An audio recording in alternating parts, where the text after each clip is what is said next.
अस्सलाम वालेकुम एवरीवन। तो क्लिनिकल साइंसेज में जो हम अपने पेपर आईएमएम सीरीज़ में अगला टॉपिक करने लगे, that's again a very important topic. इसमें से ये जितनी चीज़ें आपके सामने बोर्ड पे लिखी हुई हैं, इनमें से बहुत बहुत ज़्यादा दफ़ा एमसीक्यूज आए हुए हैं। ठीक है, ये हर लफ्ज़, ये 2 3 4 जितने ये लफ्ज़ आपको नजर आएंगे, सब एमसीक्यूज हैं और कई दफ़ा आने वाले एमसीक्यूज हैं, तो इनको नहीं भूलना। ठीक है, अच्छा, ये प्रॉबेबली क्लिनिकल साइंसेज में से आपका आखिरी टॉपिक होगा जो सब बहुत ज़्यादा एमसीक्यूज कंटेनिंग है। इसके बाद बहुत सारे ऐसे टॉपिक्स रहेंगे जिनमें से एक दो करके इस तरह एमसीक्यू या एक दफ़ा कभी आया हुआ है।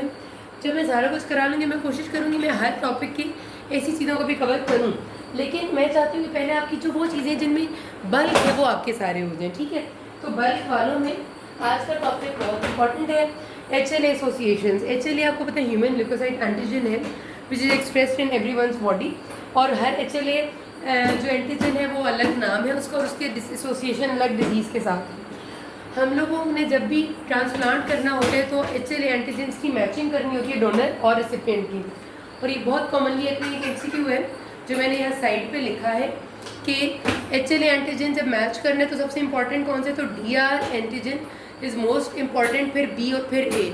DR इज़ मोस्ट इम्पॉर्टेंट, ये MCQ बहुत दफ़ा आते हैं। अब ये याद रखिएगा कि HLA एंटीजन कौन से वाला किस डिजीज़ के साथ है, ये एसोसिएशन आपसे पूछते हैं, और हर डिजीज़ जो यहाँ लिखी हुई है उसका डिजीज़ की आपको क्लिनिकल फीचर्स बताते हैं, कहते हैं कौन से HLA एंटीजन इसमें इन्वॉल्व है।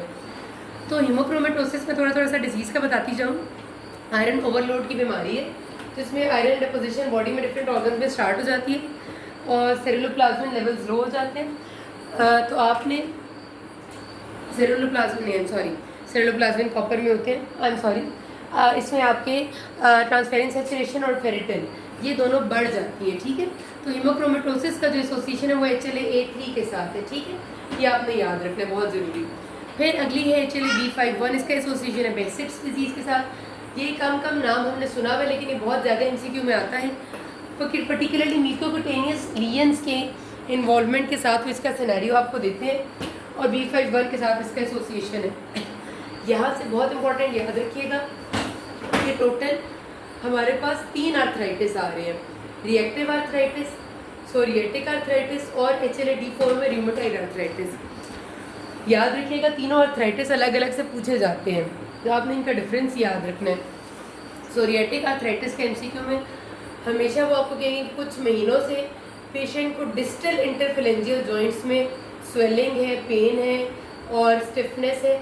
डिस्टल इंटरफेरेंजियल ये वाला होता है सबसे कोने वाला, सिर्फ डिस्टल वाला होगा। जो सिर्फ डिस्टल का MCQ आता है वो सोरिएटिक आर्थराइटिस के लिए होता है। वो अक्सर स्किन लीजन्स का बताते हैं, कभी कभार वो स्किन लीजन्स का नहीं भी बताते कि कोई स्किन पे सोरियासिस का एविडेंस था या नहीं था। जब भी डिस्टल इंटरफेरेंजियल जॉइंट होगा तो वो सोरिएटिक आर्थराइटिस है, जिसमें आपके प्रॉक्सिमल और मेटाकार्पोफेरेंजियल इन्वॉल्व हो। Metacarpophalangeal joint and proximal interphalangeal joint, ये कौन से हैं, ये मेटाकार्पोफेरेंजियल है और ये प्रॉक्सिमल है। वो आपका रूमेटॉइड आर्थराइटिस है, वो HLA-DR4 में आता है। ठीक है, जिसमें आपका डिफरेंट जॉइंट्स इन्वॉल्व हैं और साथ उसके और भी एसोसिएटेड फीचर्स आपको बताएंगे, वो रिएक्टिव आर्थराइटिस है। ठीक है, बस इस तरह से डिफरेंस याद रखना है। रिएक्टिव और सोरिएटिक दोनों B27 है। एनकालोजिंग स्पॉन्डिलाइटिस के सिनेरियो में हमेशा वो कहते हैं कि स्टूप्ड पोस्चर वाली एक खातून है, मिडिल एज फीमेल है, 40-45 और बेंड पोस्चर है। और एक्यूट एंटीरियर यूवियाइटिस में वो आपको बताते हैं कि पेशेंट आया है रेड और सवेरली पेनफुल आई के साथ, और पता चला कि उसके यूविया में इन्फ्लेमेशन थी। ठीक है, ये हो गया B27। फिर सीलियाक डिजीज़ में, सीलियाक में Q यहाँ अगर हम डाल दें तो DQ2 और DQ8 एक ही डिजीज़ है, और उसमें भी मोर इज़ DQ2, 85% DQ2 है और थोड़ा DQ8 है। तो कभी कभार सिनेरियो में दोनों लिखे होते हैं ऑप्शंस में, तो आपने याद रखना कि आपने Q2 को पहले प्रेफरेंस देनी है। सीलियाक डिजीज़ आपको पता है वीट ग्लूटेन एलर्जी वाली डिजीज़ है ये। फिर DR2, 3 और 4 है। DR2 में नार्कोलेप्सी वो वाली बीमारी जिसमें आपको दिन दहाड़े किसी वक्त अचानक से स्लीपिंग स्पेल्स आ जाती हैं। ठीक है, क्या गुड पास्चर्स सिंड्रोम आपका एक रैपिडली प्रोग्रेसिव ग्लोमेरुलोनेफ्राइटिस की टाइप है, जिसमें pulmonary haemorrhage and renal involvement होती है, पल्मनरी एंड रीनल। इसका सिनेरियो हम रीनल में बहुत दफ़ा देखेंगे। फिर DR3 है, इसमें आपका अब याद रखिएगा, ये बहुत इंपॉर्टेंट बात है कि dermatitis herpetiformis it is a associated feature of coeliac disease. Coeliac disease की स्किन मैनिफेस्टेशन है डर्मेटाइटिस सर्पेटिफॉर्मिस।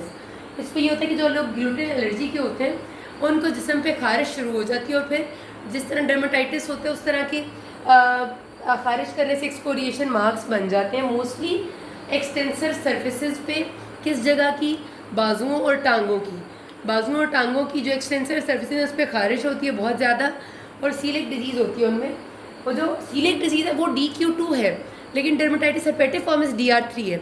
तो आपने सिनेरियो गौर से पढ़ना है, वो आपसे पूछ क्या रहे हैं। ये ना हो आप सिनेरियो में सीलिएक का नाम देखें और आप फ़ौरन DQ2 को क्लिक कर दें, क्योंकि ये सिनेरियो बहुत दफ़ा आता है, कन्फ्यूजिंग होता है। वो कहते हैं पेशेंट नोन केस थी सीलिएक डिजीज़ की, और अब उसे खारिश हो रही है जिसम पे, एक्सटेंसर सर्फेसिस पे, हाथों और बाजुओं की, तो कौन सा इन्वॉल्व है? तो फिर वो DR3 है।